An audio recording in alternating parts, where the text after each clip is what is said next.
സംസ്ഥാനത്ത് 5 മാസത്തിനിടെ 1.65 ലക്ഷം ആളുകൾക്ക് തെരുവുനായയുടെ കടിയേൽക്കുകയും 17 പേർ മരിക്കുകയും ചെയ്ത സാഹചര്യത്തിൽ പേവിഷബാധ കാരണമുള്ള മരണം തടയുന്നതിന് സംസ്ഥാന സർക്കാർ കർമ്മസേന രൂപവൽക്കരിക്കണമെന്ന് മനുഷ്യാവകാശ commission chairperson justice Alexander Thomas ഉത്തരവിട്ടു.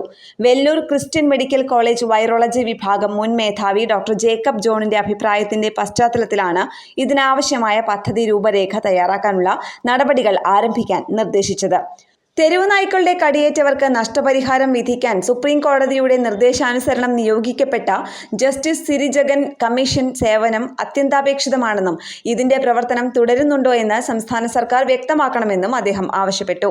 തദ്ദേശ വകുപ്പ് അഡീഷണൽ ചീഫ് സെക്രട്ടറി ഇത് സംബന്ധിച്ച് 1 മാസത്തിനകം വിശദീകരണം സമർപ്പിക്കണം.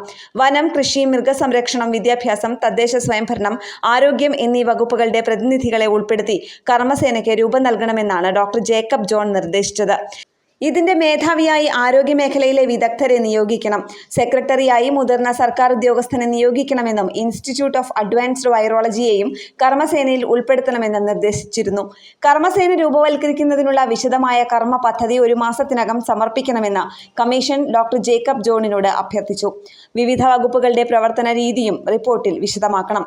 പേവിഷബാധ നിയന്ത്രിക്കുന്നതിനും തെരുവുനായ് ആക്രമണം തടയുന്നതിനും സംസ്ഥാന സർക്കാർ രൂപീകരിച്ച നടപടികൾ തദ്ദേശ സ്വയംഭരണ വകുപ്പ് സെക്രട്ടറിയുടെ റിപ്പോർട്ടിൽ ഉൾക്കൊള്ളിക്കണമെന്നും കമ്മീഷൻ ആവശ്യപ്പെട്ടു. ന്യൂസ് ഡെസ്ക് കേരള പ്രണാമം.